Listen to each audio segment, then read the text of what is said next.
Pa-post po admin, hide my identity. Welcome to my channel, Ate Vine Confession. Kung gusto mo rin mag-share ng kwento mo, mag-send ka na ng letter mo dito. Maraming salamat.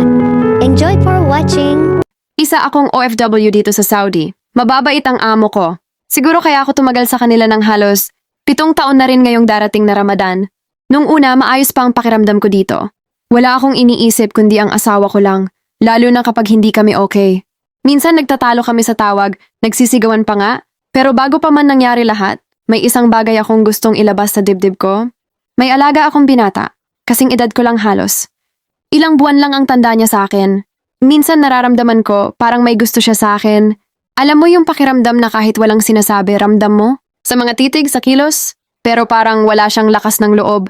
Siguro dahil magkatabi lang ang kwarto ko at ng kapatid niyang babae. Isang araw na iwan kaming dalawa sa bahay. Nagbakasyon ang amo ko sa Netherlands. Habang nag-aayos siya ng bagahe, tinawag niya ako. Pero nang lumapit ako, wala naman siyang sinabi. Kinabahan ako kaya bumalik na lang ako sa kwarto. Lumipas ang mga araw. Nag-asawa ang kapatid niya, kaya madalas kaming naiwan kapag umaalis. Ang mga amo kong mag-asawa, pumupunta kasi sila sa Makkah para mag-umra.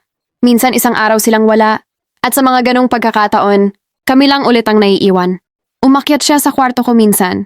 Kinausap ako, tinanong kung may asawa ba daw ako. Bigla akong nainis at nanlamig. Sinagot ko siya ng bakit pa. Tinanong pa niya kung may kausap daw ako sa dating apps. Doon ako tuluyang nainis. Sabi ko, bakit mo ba tinatanong yan? Ano bang kailangan mo? Ngumiti lang siya tapos sabi niya, baka pwede naman tayo na lang. Parang nabingi ako sa narinig ko. Baliw ba siya? Sabi ko ayaw ko. Umalis siya. Pero pagkalipas ng ilang araw, gano'n na naman. Pareho ulit ang tanong. Hindi ko maintindihan kung bakit. Hanggang sa isang araw, parang biglang bumilis ang lahat. Hindi ko alam kung nag-oo ba ako or napilit lang ako. Basta alam ko, may nangyari sa amin. Pagkatapos nun, umiyak na lang ako. Ang daming pumasok sa isip ko. Paano na ang asawa ko? Paano ako makakauwi? Malalaman niya kaya? Pero hindi doon natapos. Paulit-ulit na lang, tuwing kami lang sa bahay. Hindi ko alam kung paano tatanggihan. Parang bigla na lang bumibigay ang katawan ko kahit ayaw ng isip ko. Minsan naiiyak ako, hindi dahil sa kanya, kundi dahil sa mga magulang niya. Ang babait nila sa akin, pati mga kapatid niya. Lahat sila mabuti sa akin. Hindi nila ako tinuturing na iba.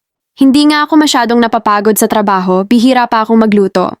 Pero sa tuwing tinitingnan ko siya, tanong ko sa sarili ko, bakit kami nauwi sa ganito? Unti-unti napapansin kong nawawala na sa isip ko ang asawa ko.